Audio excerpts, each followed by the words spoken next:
This video is sponsored by ioStux.com. After professionally coaching for Overwatch League organizations like the Boston Uprising or New York Excelsior, ioStux is now running the largest private coaching service available for Overwatch. With up to 350 sessions sold each month, he coaches hundreds of clients on a regular basis. His most successful client managed to climb all the way from silver into high top 500 in less than a year after only a few sessions. If you want to improve as quickly and efficiently as possible, check out ioStux.com and use discount code MAJORMIDGET for 30% off your first order. Bastion's primary fire, Bastion 76, makes Bastion fire a submachine gun dealing 20 damage per shot at 480 RPM with 35 ammo. For reference, Bastion's DPS in Recon mode is 160, whereas Soldier 76's DPS is 171. Keep in mind that Bastion also has Bloom to his weapon, whereas Soldier does not. In terms of usage, this is arguably Bastion's most important weapon, as this is what he will be using to win key parts of the map. For instance, on Route 66 third point attack, you can easily fight over the lorry side of the map against opposing flankers as long as you keep your distance. Since Bastion obviously has Sentry mode, it will be less likely that this is what you'll be using when taking an angle,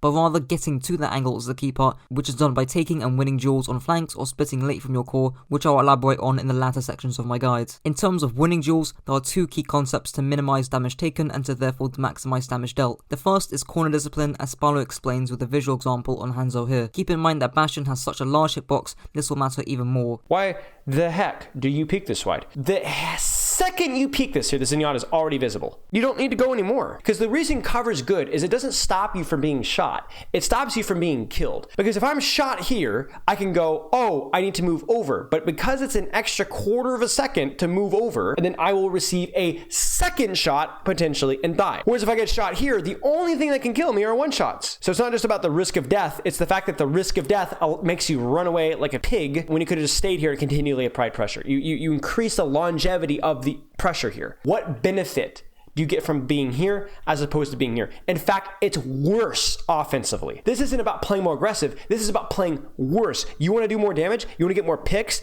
You want to be aggressive? Play aggressive here. Play aggressive here. This is good aggressive. This is bad aggressive because you're not doing more damage. You will do less damage, get fewer kills, and die more. The second concept is the path on angles with longer sightlines, as Temporal explains here. But this is short sightlines. You don't like this way. You've got a short sightline here. You've got a short sightline here. You've got a longer sightline here, but you have to like go through two short sightlines to get it. This is the way that you want to be going. And if your team is insisting on going this way, you kind of go, yeah, it was nice knowing you guys. Cool.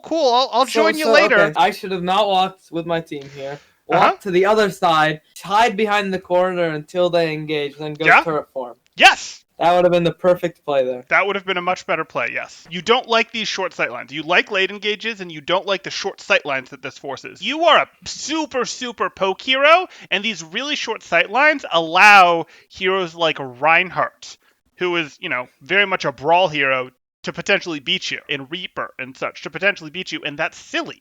You want to play for the much longer sightline because but the Hanzo just pokes me from long range. That's what your late poke is for, but also if you're tracking respawn timings, he's not in the fight yet. Referring back to the Route 66 example, you have a decently enough long sightline to be able to fight off any flankers. Also, as mentioned briefly at the end of the clip, you can circumvent some sniper heroes by timing your flanks late, which I'll elaborate more on with the following section. Bastion's alternate firing mode, the Bronze Player Nightmare, makes Bastion transform into a stationary powerhouse, firing a Gatling gun at 900 RPM with a total DPS of 450, paired with 300 rounds and a 2.1 second reload time. Bastion spread also decreases linearly up to 33% after 1.33 seconds of firing 40 rounds, as well as engaging his passive Ironclad ability, which reduces incoming damage by 20% and takes 1 second to reconfigure into Sentry mode. Starting off with a bit of tech. The first is to jump peak and angle whilst reconfiguring from Recon mode to Sentry mode, maximizing the amount of time you're shooting on an angle. Here's Karku showcasing a workshop code to help you get used to quickly reacting when min-maxing this piece of tech. You need to jump, then transform, and kill the enemy soldier as fast as possible. It has some stat tracking to check your accuracy over the past 5 attempts,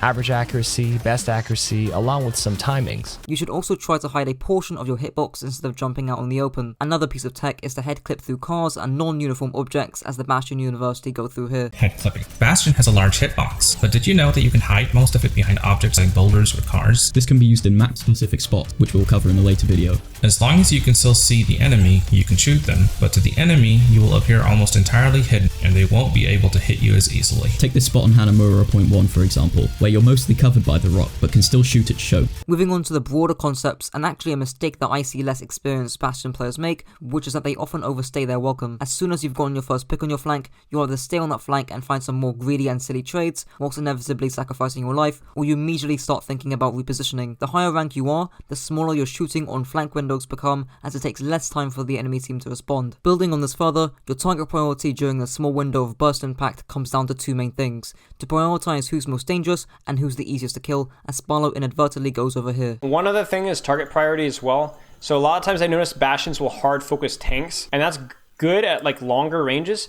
But once you get to proximity, don't focus tanks as much. You want to focus who's going to kill you. There's this Zenyatta just walking up to them, discording them, and they're going to keep shooting Ryan Shield because Bastion breaks Ryan Shield. Yeah. Shoot the flippin' Zen. He's standing out in the open. You do immense damage to all heroes, squishies, and tanks in close ranges. The only time that you really focus tanks is if there's nothing else but tanks to shoot, and or long ranges where your fall off or your spread becomes an issue. A visual example of good target priority would be on Blizzard World First Point Attack, where you flank right side, and instead of shooting the Reinhardt, you prioritize the McCree, as he's incredibly dangerous due to his flash fan threat, and he's quite easy to shoot due to his limited mobility and large hitbox. Lastly, timing is incredibly important on Bastion, and in fact, it goes deeper than just timing your engages with your tanks, as Sparlow goes over here via a hammer time of my Widow Guide. Here's my thing, is the timing needs to be with your tanks, but I would say half a second after your tanks. If I'm playing Tracer and Dive and I'm trying to one-clip that Zen, I'm going to go in right as my Winston's landing, half a second, and then now I'm going, because now that Zenyatta is fully focused on annihilating and beating up that Winston.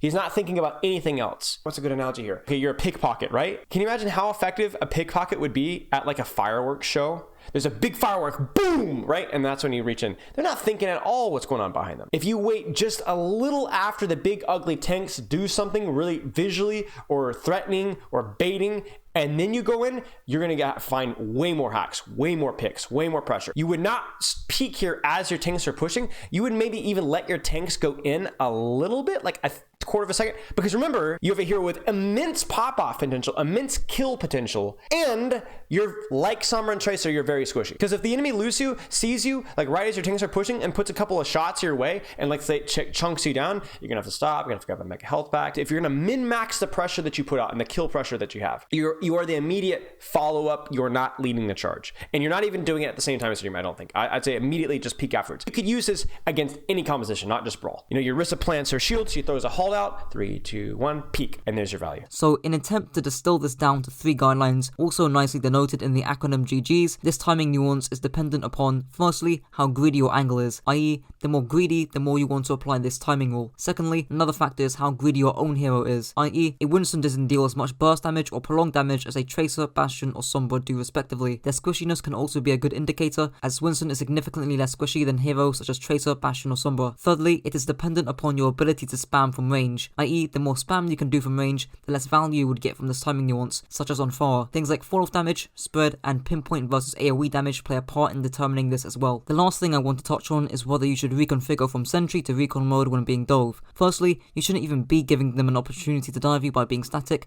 but if you are in this predicament and you think you can survive their dive, then I would retreat in Recon. However, most of the time, the question won't be whether you can survive or not, but rather how much value you can get before you die, in which case, if they haven't got a diva, I'd stay in Sentry mode. Also, against some specific heroes such as Doom or Winston, your Ironclad and lack of knockback is valued more if you stay in Sentry. Bastion's second ability, Wally's Repair Shop, makes Bastion heal at 90 HPS for 3.33 seconds, taking 7 seconds to fully recharge and rendering Bastion unable to shoot. This is primarily used as a defensive tool to either escape sticky situations when going from Sentry to Recon mode, or to be used as another tool to help you in the flank war. Referring back to the visual example on Route 66 third point attack, if you're dueling the enemy McCree and get him down to around 100 HP, he may have to roll away and receive healing, whereas you can quickly heal up the 2 or 3 shots he lands on you, and now, over time, you will gradually win this side of the map. Aside from that, there isn't too much to Bastion's Self-Heal. Bastion's ultimate, They Got a Tank, makes Bastion become a tank, dealing 205 damage per direct hit, lasting 8 seconds, firing 1 shot every 1 second. Ironclad is also active and Bastion cannot receive headshots. In terms of tech, here's BastionUniversity going over rocket jumping and heal interweaving here. In your ult, if you shoot the floor, you'll take some knockback that can be useful for reaching high ground that was previously inaccessible.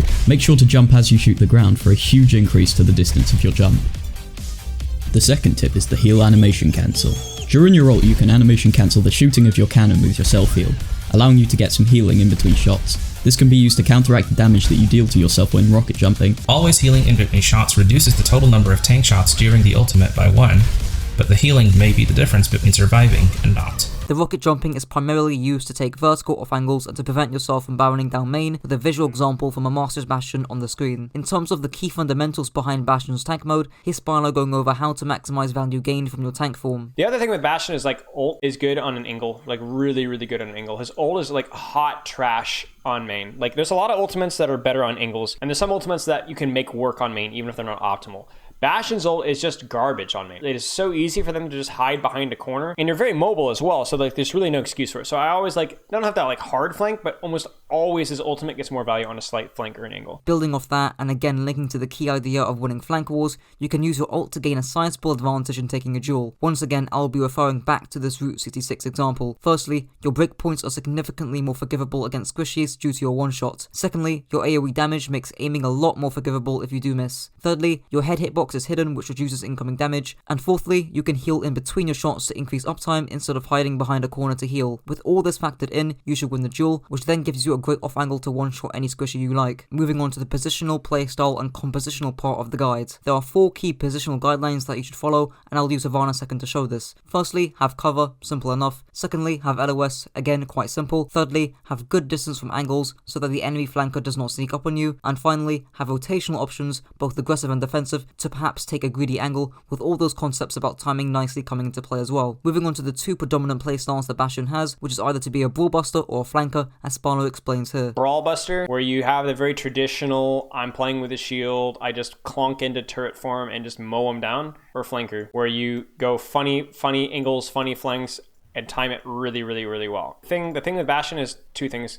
You need to be unpredictable, because shields just don't live long enough for you to be able to just kind of turn your brain off and just mow them down. And your timing needs to be immaculate, because you're talking about a hero that has an immense spike in value when they don't know you're there. But as soon as they know where you are, or they've spotted you, your value just goes down to the pooper, because you're very, very, very static. So I would be very unpredictable, work on your timing, and then decide like what you're going to be doing. In Brawl with the flanking playstyle, you should be looking to maintain long sight lines due to the lack of range and mobility of the Brawl composition more so than usual. For instance, on the Poor Village retake, you can path left side whilst your team attempts to break the choke, and the enemy team will be forced to back up into your Gatling gun. Don't be afraid to have a little bit of fall off in exchange for safety. In Brawl, the Brawl Buster playstyle, you'll likely be positioned similarly in places where the enemy team can't easily reach you and rush you down. For example, on a Paul Shrine hold, you can play by elephant whilst your team holds up close, forcing the enemy Reinhardt to turn into your LOS. In Poke, the flanker playstyle, nothing really changes too much from the general overview of what Spalo said. Just note that Poke typically has a lot less mobility, hence you can get away with these flanks a lot more comfortably, unless you're playing against the Tracer variation, in which case you'll have to split even later than usual, or you'll have to resort to the Brawl Buster playstyle as I'll mention here. In Poke, with the Brawl Buster playstyle, despite shields being weaker, as long as you have long sightlines and open spaces, the enemy team will be less capable of hiding away from your damage. For instance, on Junkertown first point attack, when pushing the last corner, you could position far left with the Sigma, in line with your Risa pushing cart. Note that Sigma can also threaten flankers such as Tracer or Sombra. In Dive, with the flanker playstyle, you want to be playing slightly split but not isolated, hence hard flanking shouldn't work, as Spano explains here. You don't want to position on top of the team,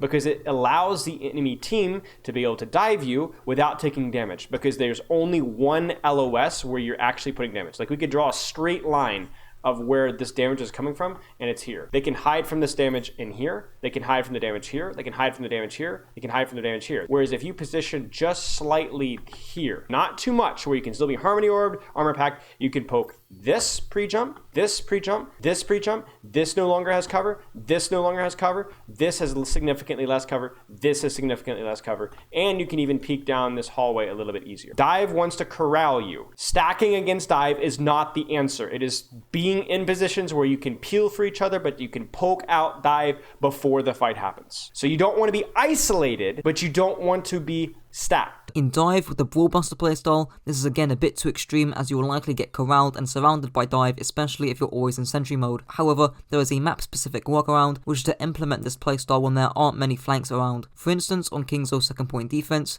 there's only one flank that you need to worry about, in which case your other DPS, preferably a Tracer, will mark that flank to prevent you from being corralled. Blizzard World first point attack can also work with similar reasoning, as the flanks are either not very valuable or are awkward to reach to. Now before I leave, I recommend checking out an interview that I did with former Contenders coach Temporal, linked in the top right. And if you enjoyed this video, don't forget to subscribe. And if this video helped to raise your IQ, be sure to share it with your friends to also raise theirs. Until next time.